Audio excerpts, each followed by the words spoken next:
Oke, sekarang kita akan coba membahas salah satu penerapan dari konsep yang kita pelajari sebelumnya, yaitu Kepler's second law atau hukum kedua dari hukum Kepler yang kedua ya.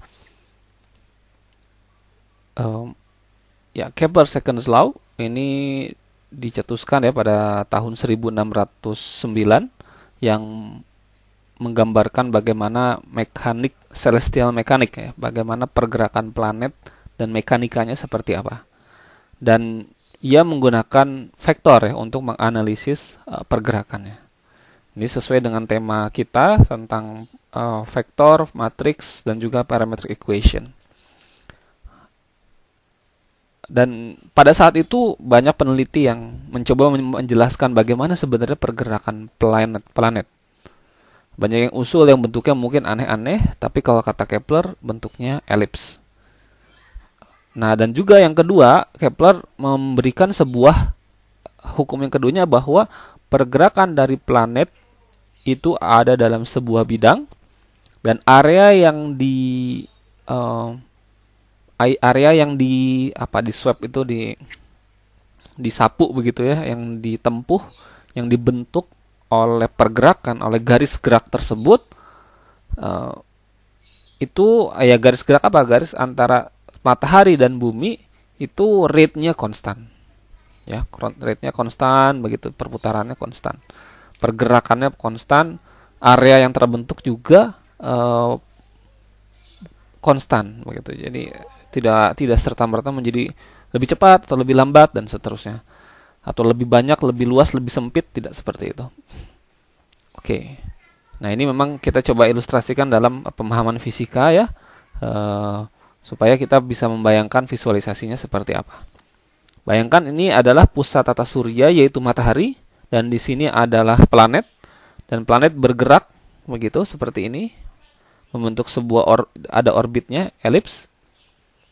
Oke, dan ketika bergerak dari titik sini ke titik ini, maka terbentuklah sebuah area yang bentuknya mirip segitiga, area segitiga ini. Dan menurut hukum kedua Kepler tadi bahwa area yang terbentuk ini proporsional dengan waktu tempuhnya, proportional to time. Oke. Nah, kita bisa melihat ini dalam terminologi vektor. Bagaimana melihat hukum Kepler ini menggunakan terminologi vektor.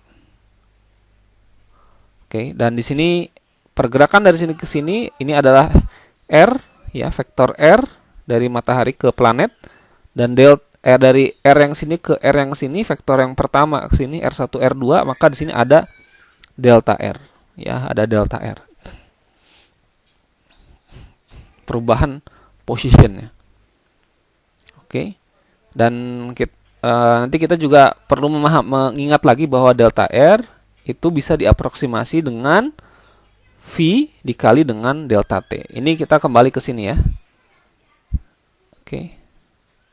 Ya, kita lanjutkan dulu. Maka karena berbentuk segitiga, kita tahu bahwa areanya itu adalah kita ingat lagi materi vektor ya, materi 1A, bahwa antara dua vektor ini, antara R dan delta R ya, kalau kita crosskan itu akan membentuk sebuah jajar genjang ya. Kita ingat lagi ya bahwa cross product dari dua buah vektor, ada vektor A dan vektor B. Nah, ini akan membentuk sebuah area ini, jajar genjang ini. Maka juga vektor R dengan vektor delta R akan membentuk area ya, area begini. Oke. Nah, kalau ingin tahu segitiganya tinggal bagi 2. Maka sama dengan setengah dikalikan dengan nilai dari cross product R dengan delta R. Dan ini bisa diaproksimasi ini menjadi tepat ketika kita asumsikan delta T-nya kecil. Oke. Dan kemudian kita ingat bahwa tadi apa, delta R itu sama dengan V dikalikan dengan delta T. Nah, karena delta T adalah skalar, maka delta T-nya bisa keluar, sehingga delta R-nya ini bisa diganti tadi menjadi V delta T. Delta T-nya bisa keluar sehingga sama dengan setengah R cross V delta T. Kembali ke hukum kedua Kepler bahwa areanya ini, RV-nya ini, karena delta T ini konstan, ya, maka kita bisa katakan bahwa R cross V-nya ini adalah konstan, ya, proporsional terhadap waktu saja, begitu ya, proporsional terhadap waktu saja, ya, maka delta T-nya ini, delta T ini skalar ya, delta T mungkin bisa jadi berubah, tapi maka yang mengubah gitu nilai area ini hanya delta T-nya, ya, yang mendorong sebuah perubahan area hanya delta T-nya, maka yang dalam hukum Kepler ini R cross V-nya ini kita anggap sebagai konstan. Panjang vektor R cross V sama dengan konstan. Jadi pembedanya itu hanya proporsional terhadap delta T saja. Kan begitu ya kata hukum Keplernya tadi. And the area is swept out by the line from the sun planet at a constant rate.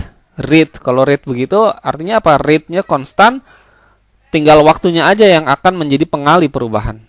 Seperti mobil yang berjalan dengan kecepatan, dengan laju yang konstan, ya constant rate, ya. Jadi kalau mau itu tergantung T-nya saja.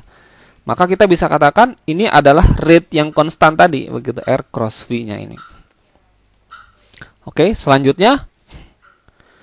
Nah, dalam sebuah bidang plane of motion, dalam bidang gerak dari planet dan pusat tata surya atau matahari tadi, kok ini mau punya apa saja? Punya vektor R dan juga vektor V, begitu kan ya?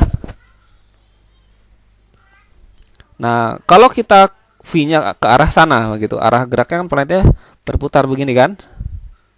Nah, berarti R-nya ke sini, V-nya ke sana. Terus berubah.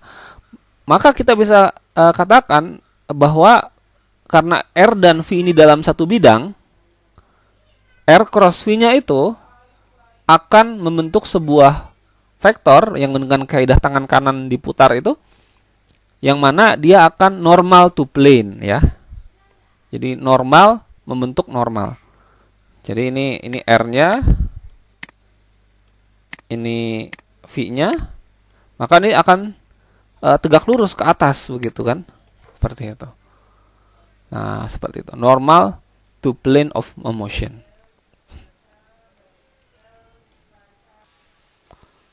Oke. Nah, kita ingat dalam Kepler second law, R cross V itu vektor yang konstan vektor. Maka kalau dia konstan, turunannya itu sama dengan berapa? Sama dengan 0. Ya. Yang namanya garis lurus atau konstan itu pasti turunannya sama dengan 0. Ya. Kemudian tuh berarti D R cross V per DT sama dengan 0. Nah, kita berapa turunannya? Kita ingat product rule, ya. Ini ingat lagi bagaimana turunan UV, begitu ya, U aksen V dikali V aksen U, ya, masih ingat ya. Nah, ini maka turunan DT R cross V itu sama dengan DR per DT dikrosskan dengan V, U aksen V ditambah V aksen U. Berarti faktor R cross D vektor V per DT sama dengan 0. Jadi ini ke sini. Nah, dr per dt itu apa? Kita ingat kembali bahwa dr per dt itu sama dengan v. Berarti ini menjadi v cross v. V cross v. Sedangkan dv per dt itu sama dengan apa? Turunan pertama kecepatan terhadap waktu, ya, sama dengan percepatan. Makanya sama dengan a. Kita lanjutkan lagi. V cross v nilainya apa? V cross v sama dengan 0, ya. Kita sudah belajar bahwa dalam vektor, dua vektor yang sama ketika di cross produkkan hasilnya sama dengan 0. Dan R cross A sama dengan, ya, karena ininya 0 dan karena ini sama dengan 0, maka R cross A ya sama dengan 0. R cross A sama dengan 0. Kalau R cross A sama dengan 0, berarti A dan R ini sejajar. Ya, percepatan dengan R itu sejajar. Karena A sejajar dengan R, maka kita jadi ingat A itu percepatan itu sama dengan A itu sebanding begitu ya dengan gravitational force atau gaya gravitasi. Masih ingat terus rumus fisika F sama dengan M dikali A begitu. Gayanya ditarik ke bumi, ya percepatan juga seperti itu. Benda yang kita jatuhkan ditarik oleh gaya gravitasi ke bawah, maka percepatan juga ke bawah. Jadi kalau arah percepatan ini sama dengan arah gravitasi. Maka kita bisa katakan bahwa ini matahari, ini planet, dan R adalah vektor, begitu ya, vektor di garis ini. Ya, kita bisa katakan misalnya boleh ke sana, boleh ke bawah. Misalnya vektornya sekarang ke bawah, maka gravitasi pun arahnya adalah ke bawah, ke pusat matahari. Seperti itu. Ya, ini implikasi dari Kepler's second law. Nah, ini sehingga ini melengkapi puzzle-puzzle yang sudah kita pelajari sejak SD ya. Kenapa gravitasi itu ke arah matahari ya? Ya, salah satunya pembuktian dengan hukum kedua Kepler ini. Maka sebenarnya kalaupun gravitasi dikatakan menjauh dari matahari, asalkan dia sejajar dengan R, ya, sejajar dengan vektor R. Vektor R adalah vektor antara matahari dan planet.